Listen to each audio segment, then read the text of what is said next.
बिस्मिल्लाहिर्रहमानिर्रहीम। Class 7 history long question 2 देखें।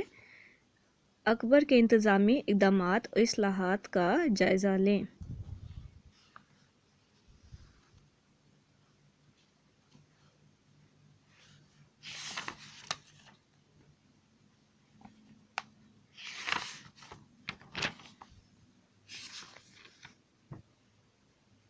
Page number 29। Akbar की इस्लाहात टॉपिक है। इंतज़ामी इक़दामात और इस्लाहात को झैल में बयान किया गया है। पेज नंबर 29 पे देखें। यहाँ से निशान लगाएंगे। अब मनसबदारी निज़ाम, मजहबी और Rajput policy. Page number 30। Akbar से पहले मुल्क में जागीरदारी निज़ाम राइज था। बादशाह अपने उमरा को जागीरें देते थे और वो सालाना लगान अदा करने के पाबंद थे। इसके अलावा वो सिपाही और घोड़े भी रखते थे ताकि बर वक्त ज़रूरत इनकी मदद के लिए भिजवाया जा सके। अकबर ने बाकायदा तौर पर इक़्तिदार संभालने के बाद जागीरदारी निज़ाम का जायज़ा लिया। उसे इसमें बहुत से नकाइस नज़र आए जिनको दुरुस्त करना ज़रूरी था। फिर यहाँ से निशान लगाएंगे।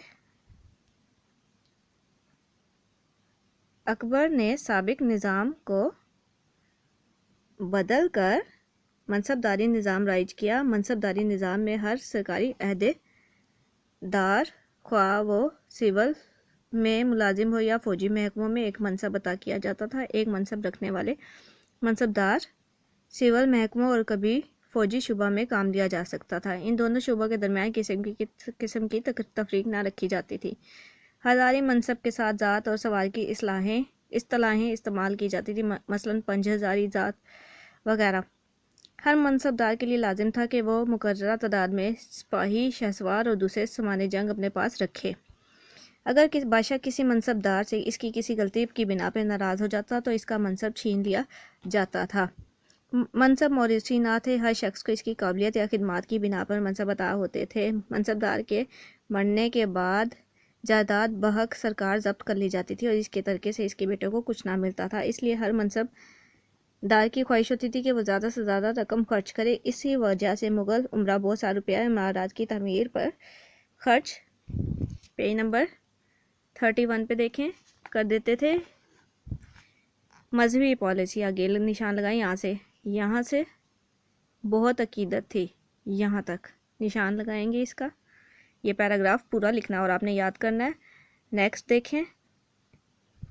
इसके बाद अकबर ने मुख्तलिफ मज़ाहिब के उलमा को बहैसियत बहस व मुबाहिसे के लिए दावतनामे भिजवाए। इनमें ईसाई, पारसी, जीनी और मजहबी रहनुमा शामिल थे। अकबर ने इन तमाम मजहबी रहनुमा की बातों को बगौर सुना, मगर मजमूई तौर पर इसका दिल फिर भी मुतमईन ना हुआ। अकबर ने उलमा की सियासी अमूर में अमल दखल को कम करने की इब्तिदा 1579 में की और इसने फतेहपुर सीकरी की मसाजिद और जामा मस्जिद के इमाम को बरतरफ कर दिया और मंबर पर खुद बैठकर खुतबा पढ़ा। इस इक़दाम का मकसद था कि अकबर अपनी मजहबी हैसियत मनवा सके। यहाँ तक निशान लगाएंगे। नेक्स्ट पेज पे देखेंगे। बाकी पेज नंबर 32 यहाँ देखें। इस तरह यहाँ से निशान लगाएंगे। इस तरह अकबर ने एक मुतलकुल अनान बादशाह की हैसियत से जहाँ दूसरी कुव्वतों को अपने कंट्रोल में करना शुरू किया, इसने उलमा की हैसियत और इख्तियारात को ख़त्म करके मजहबी तौर पर तमाम इख्तियारात अपने पास रख लिए। दूसरे मज़ाहिब को अपने सियासी ज़ेर असर लाने के लिए इसने दीन इलाही को शुरू कर दिया और मुख्तलिफ मजहबी ग्रोहों को अपने सियासी असर में लाने की कोशिश की। अकबर की वफ़ात के साथ ही दीन इलाही का ख़ात्मा हो गया। दीन इलाही को ख़त्म होने के लिए हज़रत मुजद्दिद अलिफ सानी ने नहायत अहम किरदार अदा किया। हिंदुओं और राजपूतों से ताल्लुकात। अकबर ने तमाम तर मुल्की इंतज़ाम के लिए ऐसा ढांचा इस्तेवार करना चाहा जिसकी मदद से तमाम तर ताकत इसके अपने पास मुर्तकिज़ हो सके। इस ज़मन में सियासी, इंतज़ामी, इक़्तिसादी, माशरती और मजहबी इक़दामात शामिल हैं। यहाँ तक। फिर इसके बाद आप लगाएंगे। अकबर का ख्याल था कि वो बादशाह है जहाँ मुख्तलिफ मज़ाहिब से ताल्लुक़ रखने वाले लोग बसते हैं। ان میں سے کسی ایک گروہ کو دوسرے پر فوقیت دینا اور سیاسی طور پر غیر مناسب ہے۔ یہاں تک لانگ کوشچن، یہ 2 آپ کا ایک یہ نشان ہے۔ نیکسٹ بھی ہے آگے، اس کا دیکھیں۔ اکبر ایک باشعور سیاستدان تھا اور یہ بات بخوبی سمجھتا تھا کہ ایک وسیع اور مضبوط سلطنت اس وقت تک قائم نہیں ہو سکتی جب تک وہ اپنی رعایا اور اہم سیاسی گروہوں کی حمایت حاصل نہ کر لے۔ اس وقت ہندوستانیوں کی کل آبادی کا 3/4 حصہ ہندوؤں پر مشتمل تھا۔ ہندوؤں میں سیاسی طور پر سرگرم راجپوتوں کا گروہ تھا جو اکثر حکومت سے برسرِ پیکار رہتے تھے۔ اکبر کا خیال تھا کہ ہندوستان میں ہندوؤں اور راجپوتوں سے تعلقات کو بہتر کیا جا سکے۔ یہاں تک نشان لگے گا لانگ کوشچن 2 کا ایک یہ۔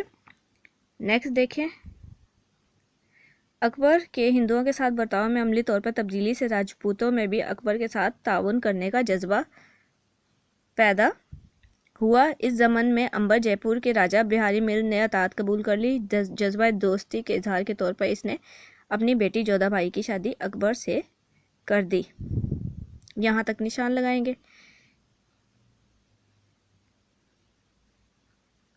اس کے بعد ان دونوں نے اکبر کی سلطنت کو وسعت دینے میں نہایت اہم کردار ادا کیا۔ یہاں تک آپ کا لانگ کوشچن 2 کمپلیٹ ہو گیا۔ اسے آپ نے لکھنا اور یاد کرنا ہے۔